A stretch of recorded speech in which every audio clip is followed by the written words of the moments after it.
નમસ્કાર, તમે જોઈ રહ્યા છો મંતવ્ય ન્યૂઝ અને મંતવ્ય ન્યૂઝનો લોકપ્રિય શો મારો અવાજ સાથે હું આપની સાથે મહેન્દ્ર। આજે આપણે વાત કરીએ ભારતના એવા ખતરાની કે જે ટ્રમ્પના ટેરિફ કરતાં પણ ભયાનક છે। આપણે વાત કરી રહ્યા છીએ ઝેરીલી હવા અને વધતા વાયુ પ્રદૂષણની। વાયુ પ્રદૂષણને કારણે દેશભરમાં ગંભીર આરોગ્ય સંકટ સર્જાયું છે। એક રિપોર્ટ મુજબ વર્ષ 2022માં દેશમાં પ્રદૂષણે 1.7 મિલિયન લોકોનો ભોગ લીધો। લેન્સેટ અને વિશ્વ બેંકના રિપોર્ટ ચેતવે છે કે દિલ્હી સહિત ઉત્તર ભારતમાં AQI 400 ને પાર પહોંચતા કેન્સર અને હૃદયરોગનું જોખમ વધ્યું છે। IMF મુજબ આ પ્રદૂષણ છે એ અર્થતંત્ર માટે સૌથી મોટું જોખમ છે। સવાલ એ છે કે ચીનના બેઇજિંગ મોડલમાંથી શીખવાને બદલે આપણી સરકાર અને જનતા હજુ પણ ઉદાસીન કેમ છે? શું આપણી લોકશાહીમાં શ્વાસ લેવાની આઝાદી પણ જોખમમાં છે? આજે આ જ મુદ્દે વડોદરાની જનતાના મંતવ્યો જાણવા છે। ત્યારે આવો જોઈએ વડોદરાની જનતા શું કહી રહી છે।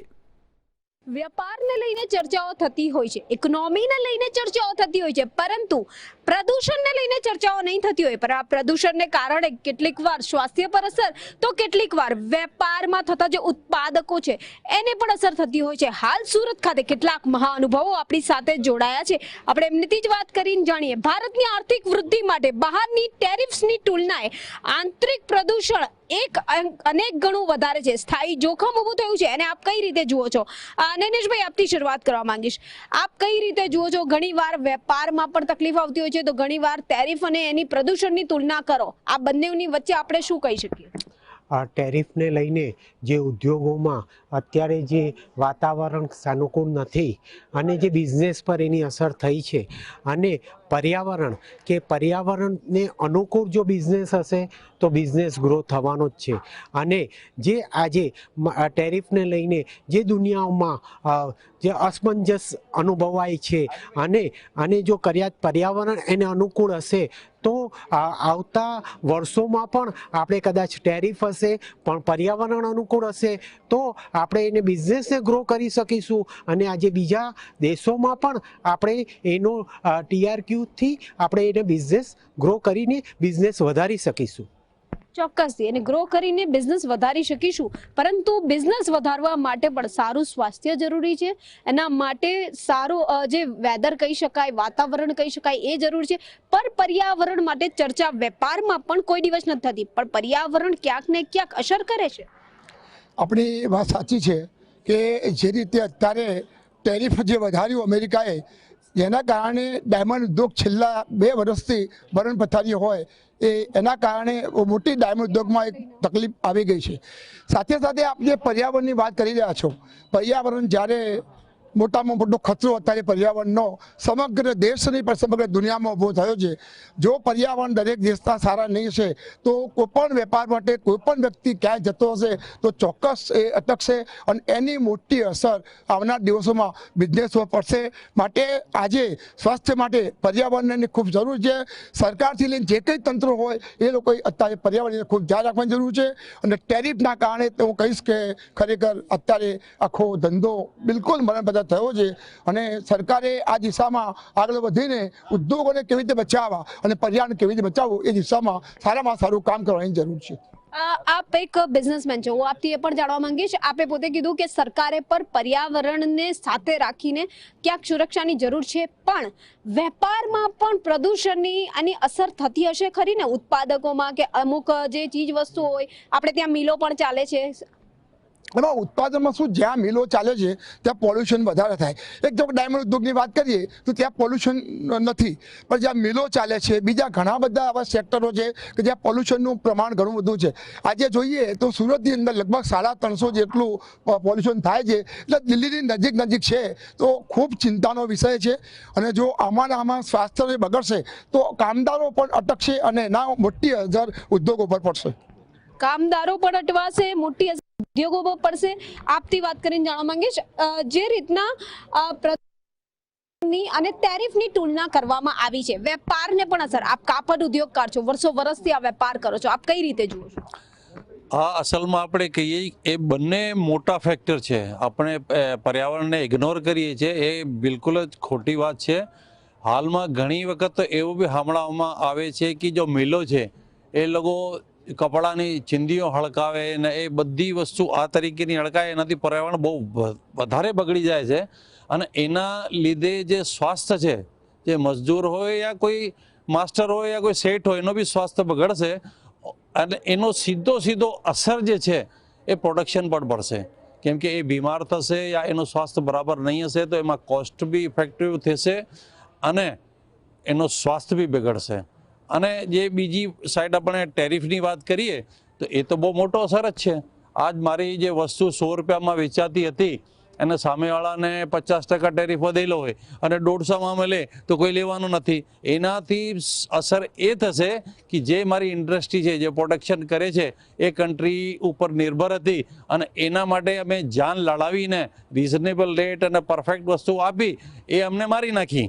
કેમ કે કોઈ બી 1.5 ગણી વસ્તુ મોંઘી કોઈ પણ ના લઈ શકે, ભલે એની પ્રજા હોય યા કોઈ હો. તો એ એકબીજાના પૂરક છે. બંને મોટા ફેક્ટર છે, બંને ઇફેક્ટ કરે છે વ્યાપાર ઉદ્યોગને. આ ઉત્પાદકમાં શું કોઈ તકલીફો પડી શકે છે? કારણ કે કાપડ ઉદ્યોગને લઈને ઘણી બધી ચર્ચાઓ થતી હોય. બહુ જબરદસ્ત એમાં અસર પડ્યો છે. કરીબ 36,000 કરોડનો ગાર્મેન્ટ અને ટેક્સટાઇલનો એ એક્સપોર્ટ હતો યુએસમાં.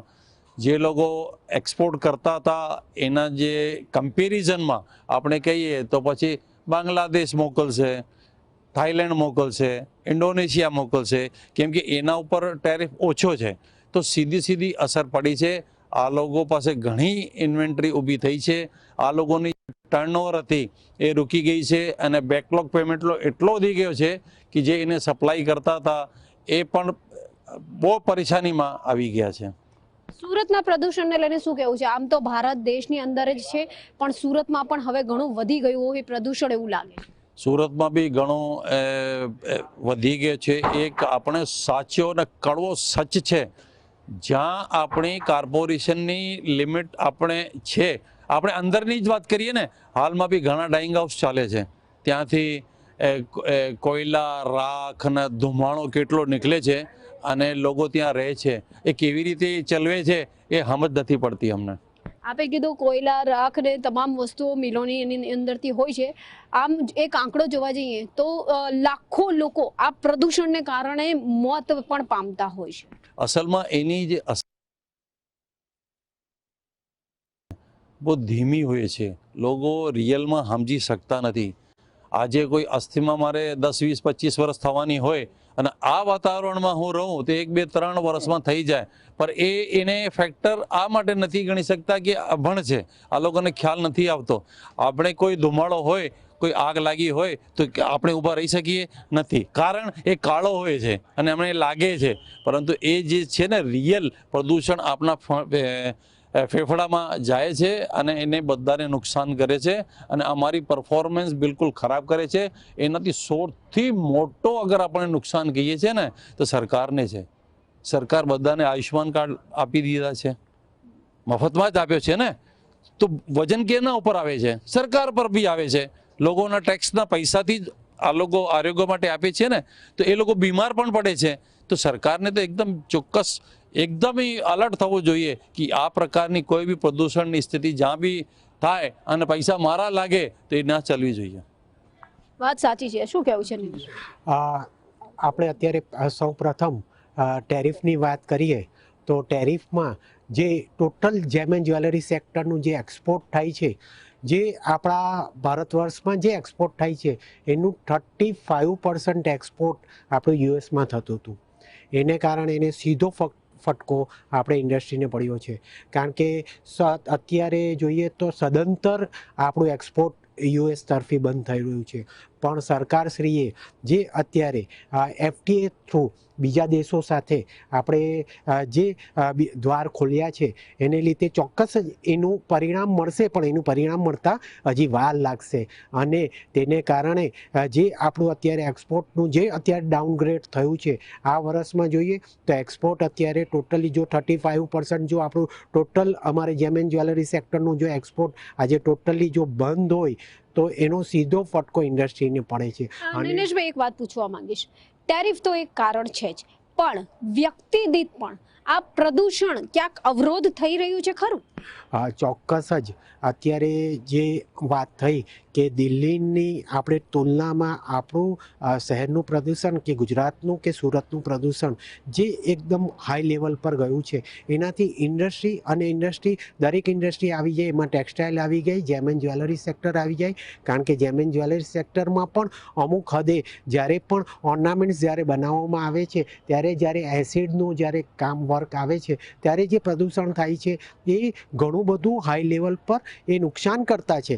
પણ તમે બીજા બધા દેશોમાં જોયું, આજે અમે લોકો ઘણા દેશોમાં ગયા છે, ત્યાં પ્રદૂષણ લેવલ એટલું બધું નીચું હોય છે કે ત્યાં બિઝનેસ કરવો એકદમ આસાન હોય છે. હવે ગવર્મેન્ટે પણ આમાં જો ઇન્ટરફિયર થઈને આજે જો આના ઉપર જો ધ્યાન આપે તો 100% આપણું જો પ્રદૂષણ સુધરશે, ઉદ્યોગ સુધરશે તો દરેક સેક્ટર પર એની સીધી અસર થશે. ચોક્કસ ઇકોનોમીમાં પણ ફરક પડશે. પ્રદૂષણને લઈને આપનું શું માનવું છે? વ્યાપાર અને પ્રદૂષણ આ બંનેને લઈને ક્યાંક ચર્ચા થતી? જો સૌથી પહેલાં તો હેલ્થ ઇઝ અ વેલ્થ છે. અગર જો પ્રદૂષણ હોય છે તો આપણી જેન્યુઅન છે કે આપણી હેલ્થ ખરાબ રહેવાની છે, બરાબર છે. એટલે આપણે કોઈને કોઈ એવા કરવું પડશે કામ કે જેનાથી પ્રદૂષણ ઓછું થાય. ને આપણે સરકારને એક વિનંતી છે કે ભાઈ કંઈ પણ કરે ને પ્રદૂષણ કશેથી પણ સુરતમાં પણ ઓછું કરે. હમણાં જેમ કીધું સાહેબે કે 350 AQI થઈ ગયું છે સુરતમાં, તો એ એક બહુ અલાર્મિંગ સ્ટેજ છે, બરાબર. અને આપણે વાત કરીએ અગર ટેરિફની, તો ટેરિફના લીધે આપણા માર્કેટની બહુ જ પોઝિશન ખરાબ થઈ છે, અમારા ડાયમંડની કે જ્વેલરી ઇન્ડસ્ટ્રીની. તો એની પર કોઈ પણ મોટા પગલાં લેવામાં આવે એવી અમારી સરકારશ્રીને વિનંતી છે.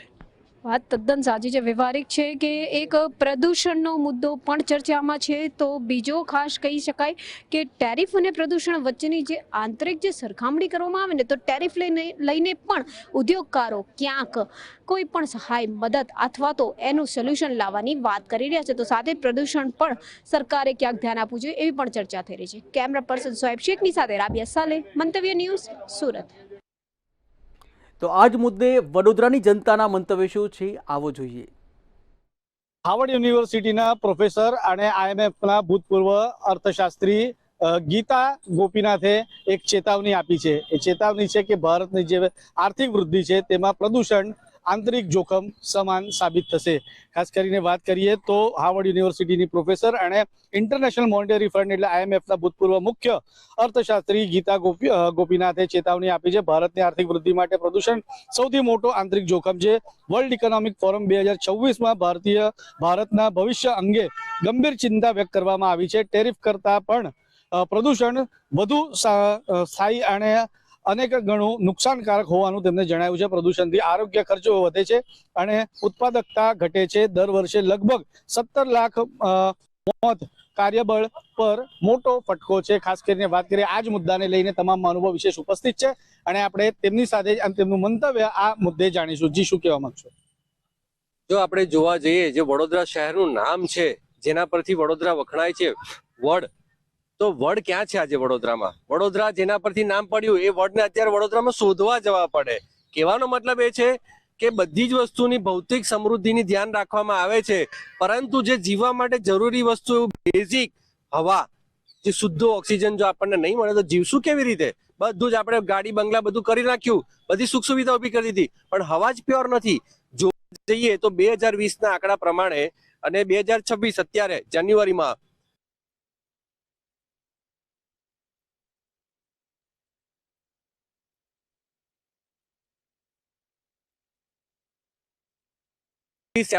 નું ઇન્ક્રીઝમેન્ટ છે આ પોલ્યુશનની અંદર. વડોદરા શહેરની વાત કરું, વડોદરા શહેર, આ વડોદરાના નાગરિકોને આપના માધ્યમથી કહેવા માંગુ છું કે વિશ્વના, ભારતના નહીં, ગુજરાતના નહીં કે ભારતના નહીં, વિશ્વના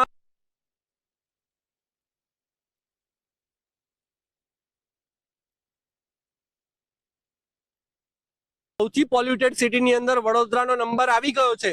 981માં નંબર પર વડોદરા સ્ટેન્ડ કરે છે, જે આપણા માટે બહુ શરમજનક વાત છે, સ્થાનિક પ્રશાસન માટે શરમજનક વાત છે.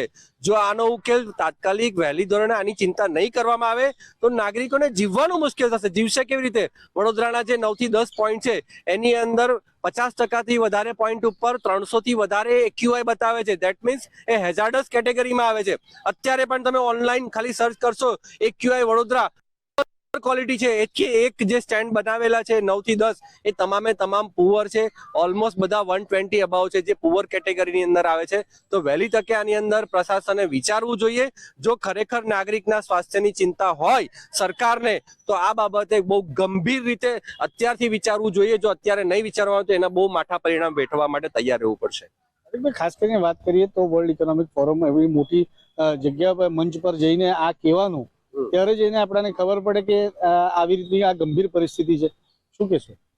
જી, આ જ વસ્તુ છે કે આપણે એક ટેન્ડન્સી એવી થઈ ગઈ છે કે કોઈ ટોકે પછી આપણે જાગીએ અને પછી આપણે એના પગલા લઈએ.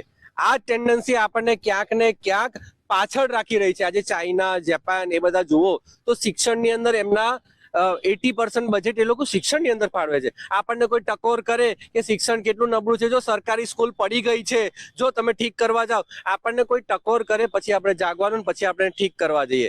આવી રીતે જ્યારે વર્લ્ડ ઇકોનોમિક ફોરમની અંદર આપણે વિશ્વની અંદર ફજેતી થઈ રહી છે, સરકારે જાગવું જોઈએ. આ એર ક્વોલિટી ઇન્ડેક્સ કેવી રીતે 57% વધી જાય 5 વર્ષની અંદર, એનું કંઈક કારણ તો શોધો. આ બધા સાયન્ટિસ્ટોને પગાર આપવામાં આવે છે, નાગરિકોના પ્રજાના વેરામાંથી ચૂકવવામાં આવે છે. તો આ બધા વેરા આજે વૈજ્ઞાનિકોને આપવામાં આવે છે શેના માટે આવે? અને રોકવાનું, પ્રિવેન્શન સ્ટેપ લેવા જોઈએ. અને કેવી રીતે રોકી શકાય એના ઘણા બધા રસ્તા છે. એ રસ્તા માટે પહેલા જાગીને એના પર કામ કરવું જરૂરી છે. જાગીને કામ કરવાનું જરૂરી છે. આપણી સાથે મહેન્દ્રસિંહ બાપુ છે, આપણે તેમની સાથે વાત કરીશું. બાપુ, શું કહેવા માંગશો આ મુદ્દે? હું શુદ્ધ ભાષામાં જો શોર્ટકટ રીતે કહું ને તો પર્યાવરણ અને તંદુરસ્તી બેની વચ્ચે જે દિવાલ હોય તે પોલ્યુશન છે. હવે ગાંડા વ્યક્તિને બી ખબર પડી જાય છે કે જ્યારે સાયન્સ આટલું ડેવલપ નહોતું ને ત્યારે જે આપણો સનાતન ધર્મ એટલે સમગ્ર હિન્દુ ભૂમિ ઉપર, ભારત ભૂમિ ઉપર આપણું મહત્વ કુદરતી વૃક્ષો માટે હતું, જડીબુટ્ટી માટે હતું. આયુર્વેદિકની શોધ કરનાર વિશ્વની અંદર એ ભારત છે. હવે જ્યારે પર્યાવરણ જો પોલ્યુશન હશે તો આજે તમે જુઓ હાર્ટ એટેકના કેસ હમણાં શિયાળામાં વધ્યા છે. તો એનું મુખ્ય કારણ કે જ્યારે તમને શુદ્ધ આબોહવા નહીં મળે એટલે તમારા ફેફસા પર લોડ આવશે, અને સરવાળે ફેફસા પર લોડ આવે એટલે હાર્ટ એલ્લાદ થાય, એટલે હાર્ટ એટેક આવે. આ સીધું ઈલાજ છે. પણ આ મેડિકલી કહેશે કે અમને હાર્ટ એટેક આવ્યો, પણ શા માટે આવ્યો?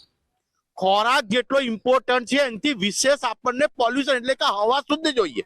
અને વડોદરા વડોની નગરી હતી, અને આજે તમે MS યુનિવર્સિટી જેટલા બી ગાયકવાડ સરકારી સેક્ટર તમે જુઓ તો આજથી 25 વર્ષ પહેલા તમે જતા રહો કે એવા વૃક્ષો કે જે 24 કલાક ઓક્સિજન આપે. એ સમયે ગાયકવાડે જયારે આટલું સાયન્સ આગળ નતું ને ત્યારે વડોદરાનું આયુર્વેદિક એટલું આગળ હતું કે જે 24 કલાક ઓક્સિજન આપે એવા વૃક્ષોને મહત્વ વધારે આપવામાં આવ્યું. અને આજે ખૂબ જ દુઃખની વાત કરી શકીએ છીએ કે પોલ્યુશનમાં પણ ભ્રષ્ટાચાર, તમે વૃક્ષો વાવવામાં ભ્રષ્ટાચાર. તમે એવા વૃક્ષો વાવ્યા કે જે હવાની અંદરનું પૃથ્વીની તળનું પાણીનું બાષ્પીભવન કરી નાખે, એને ટૂંકમાં વૃક્ષોના ફુવારા કહેવાય. તમે એવા વૃક્ષો નથી વાવ્યા.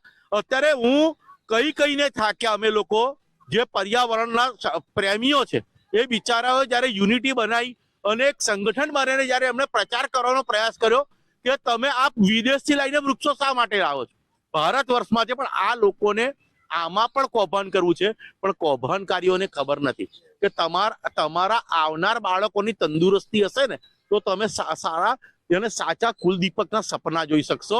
આ લોકો જે પ્રમાણે અત્યારે પોલ્યુશનમાં પણ તમે જુઓ, આ લોકો તો ઇન્ટરનેટ કબજે કરવા માંડ્યા. હવે સાચો આંકડો પણ નથી બતાવવા દેતા, ત્યાં પણ ભ્રષ્ટાચાર. આ લોકો જયારે સ્વર્ગીય થઈને ઉપર જશે તો ઉપર બી ભ્રષ્ટાચાર કરવાના છે. આ સિસ્ટમ છે કે તમે સ્વાસ્થ્ય સાથે ચેડા કરો છો. વૃક્ષો વડોદરાના જે કાપવામાં આવી રહ્યા છે, ડાળી કાપવાના બાને 100 વર્ષ જૂના, 150 વર્ષ જૂના વૃક્ષો સદંતર કાપી રહ્યા છે. શાના માટે? તો વિકાસમાં અવરોધરૂપ થાય છે. એટલે તમે વિદેશમાં જઈને જુઓ. આ તમે મને અત્યારે એક ભાઈએ ક્રિકેટ સ્ટેડિયમની વાત કરી, બાઉન્ડ્રી બદલી નાખી કે ના યાર વૃક્ષ બહુ જૂનું ને બહુ કિંમતી વૃક્ષ છે, આને ના કપાય. તો વડોદરા તો આયુર્વેદિકની અંદર આખા ઇન્ડિયામાં જો આયુર્વેદિક સૌથી મોટી એ સમયે જો કોલેજ હતી ને તો એ આપણા વડોદરામાં હતી. આજે નામશેષ થવા માંડી. એટલે વડોદરા પ્રકૃતિ છોડીને આ પ્રાકૃતિક નગરી હતી. અમારે આવો વિકાસ ના જોઈએ કે અમારા બાળકોના સ્વાસ્થ્ય સાથે ચેડા થાય અને કોઈ વ્યક્તિ પોતાના સ્વાસ્થ્ય સાથે ચેડા પસંદ ના જ કરે. સ્વાસ્થ્ય સાથે ચેડા પસંદ ના કરે. આપણી સાથે જયદ્રથસિંહ છે. જયદ્રથસિંહ, શું કહેવા માંગશો આ મુદ્દે? એક્યુઆઈ ઇન્ડેક્સનો એક ડેટા જે હમણાં ચર્ચા કરતા જાણવા મળ્યો કે વડોદરાનું જે એક્યુઆઈ ઇન્ડેક્સ છે એના પ્રમાણે વડોદરાનો દરેક નાગરિક રોજની 13 સિગરેટ પીતો હોય એટલું પોલ્યુશન દરેક વ્યક્તિના ફેફસામાં જઈ રહ્યું છે.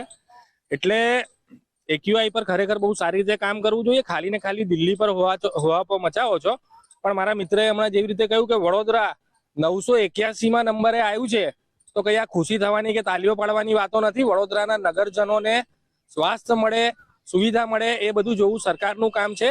એટલે વધુમાં વધુ વૃક્ષો વાવવામાં આવે. અને અત્યારે જે એટેકો આવી રહ્યા છે, લોકોને યંગ 22 વર્ષના 25 વર્ષના છોકરા મરી જાય છે, એ બધું ખોટું છે. તો એક્યુઆઈ ઇન્ડેક્સ ઉપર કામ થાય અને વધુમાં વધુ વૃક્ષો વાવવામાં આવે. અને વડોદરા વડનગરી છે, તો વડ પણ વધુ કેવી રીતે વધે એ જોવામાં આવે. અને ખાલી આ જે કોર્પોરેશન ભ્રષ્ટાચાર કરી રહી છે એ બધી વસ્તુઓ પરથી ધ્યાન હટાવીને એક્યુઆઈ ઇમ્પ્રુવ થાય એવા કંઈ કામ કરવામાં આવે એવી અમારી અરજ છે.